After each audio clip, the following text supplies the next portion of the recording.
Cette capsule vous est présentée par la boutique Maixu pour vos peluches et articles décoratifs geek, ainsi que par Evo Retro, marque cool d'accessoires de jeux vidéo et de protecteurs pour mettre en valeur vos collections de figurines Funko Pop ou cartes Pokémon.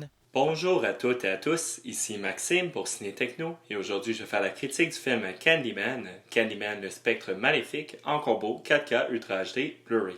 Le film est réalisé par Nia DaCosta et met en vedette Yahya Abdul-Mateen II, Teyona Paris, Nathan Stewart Jarrett et Coleman Domingo.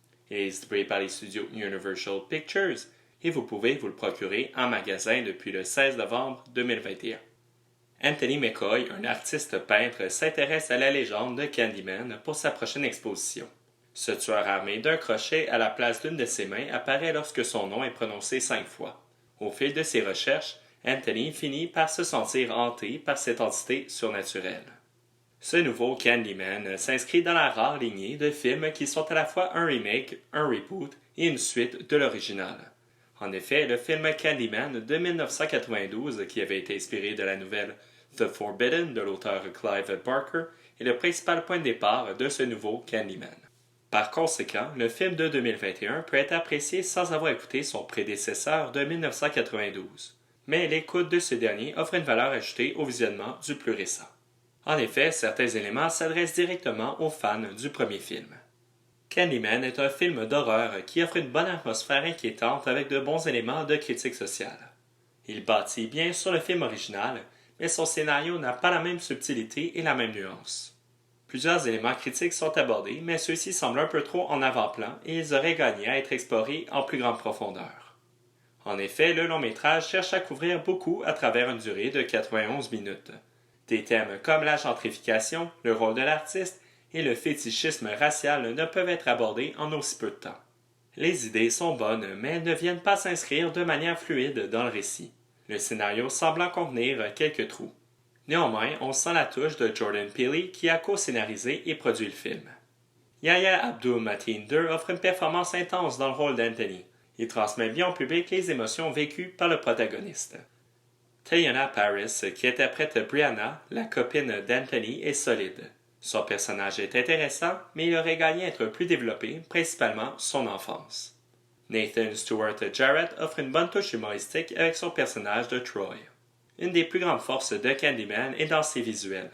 La réalisatrice Nia DaCosta utilise très habilement l'environnement pour créer des effets intéressants. Elle ne se gêne pas d'user de prises de vue variées. Il y a une réelle richesse visuelle dans le long-métrage. La réalisatrice fait preuve de créativité, notamment avec les scènes où l'histoire est racontée à travers un théâtre d'ombres et de marionnettes. Les miroirs sont également bien utilisés.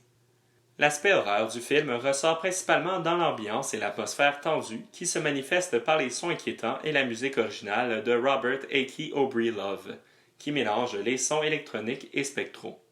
Il y a également des images assez violentes, gore et d'autres suscitant le dégoût. Le long-métrage procure quelques moments de frisson, mais il n'y a pas d'éléments d'épouvante mémorables ou de gros sursauts. Le transfert en 4K Ultra HD expose bien les détails de l'environnement comme les briques dans les immeubles, les cracks et autres imperfections.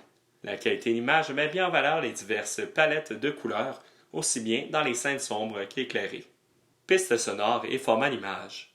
L'audio est disponible sur le format 4K Ultra HD en anglais Dolby Atmos ainsi qu'en français et en espagnol Dolby Numérique Plus 5.1. Il est disponible sur le Blu-ray en anglais Dolby Atmos, en français et en espagnol Dolby Numérique Plus 5.1, ainsi qu'en audio-description anglaise 2.0. Les sous-titres sont disponibles en anglais pour malentendants, en français et en espagnol sur les deux formats. Pour le format d'image, le 4K Ultra HD est panoramique de ratio 2,39 par 1, Ultra HD HDR10. Pour le Blu-ray, il est panoramique de ratio 2,39 par 1, haute définition 1080 pixels. Pour les suppléments, ils sont seulement disponibles en anglais. Tout d'abord, il y a des fins alternatives et des scènes supprimées qui totalisent environ 8 minutes. Ceux-ci sont accompagnés par plusieurs segments d'entrevue s'attardant au travail de création avec Candyman The Impact of Black Horror, Say My Name, Body Horror, The Filmmaker's Eyes, Nia DaCosta, Painting Chaos, The Art of Robert Akey Aubrey Love et Terror in the Shadows. Pour conclure cette critique, Candyman est une très bonne suite spirituelle au film original de 1992. Cette nouvelle mouture aborde encore une fois plusieurs critiques sociales, mais il le fait avec moins de subtilité et nuance. Il n'y a pas de grands moments d'épouvante, mais l'atmosphère tendue créée à travers les sons et la musique procure de bons frissons. Les amateurs du film original devraient se plaire avec le long métrage, et l'achat est une option intéressante considérant la qualité du 4K et les suppléments. C'était Maxime pour Ciné Techno. Merci beaucoup et surtout, bon visionnement.